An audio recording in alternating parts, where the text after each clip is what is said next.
ബലിയാത്രയുടെ മറ്റൊരു എപ്പിസോഡിലേക്ക് സ്വാഗതം. യാക്കോബിന്റെ ബലിയ. ഉൽപ്പത്തിയുടെ പുസ്തകം 31-ാമത്തെ അധ്യായം 54-ാമത്തെ തിരുവചനം. യാക്കോബ് മലമുകളിൽ ബലി അർപ്പിക്കുകയും തന്റെ ചർച്ചക്കാരെ ഭക്ഷിക്കാൻ ക്ഷണിക്കുകയും അവർ അപ്പം ഭക്ഷിച്ച് രാത്രി മുഴുവൻ മലമുകളിൽ കഴിച്ചുകൂട്ടുകയും ചെയ്തു. യാക്കോബിന്റെ ചരിത്രം അറിയാം.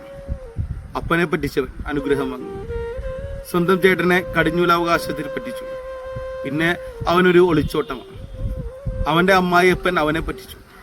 അങ്ങനെ പറ്റിക്കലും പറ്റിക്കപ്പെടലിനും ശേഷം തിരിച്ച് പശ്ചാത്താപത്തോടുകൂടെ തന്റെ ചേട്ടനെ കാണാൻ വരുമ്പോൾ സ്വന്തം അമ്മായിയപ്പനോട് ഉടമ്പടിക്ക് ശേഷമാണ് അവൻ മലമുകളിൽ ഈ ബലി അർപ്പിക്കുന്നത്. അനുരഞ്ജനത്തിന്റെ ബലി.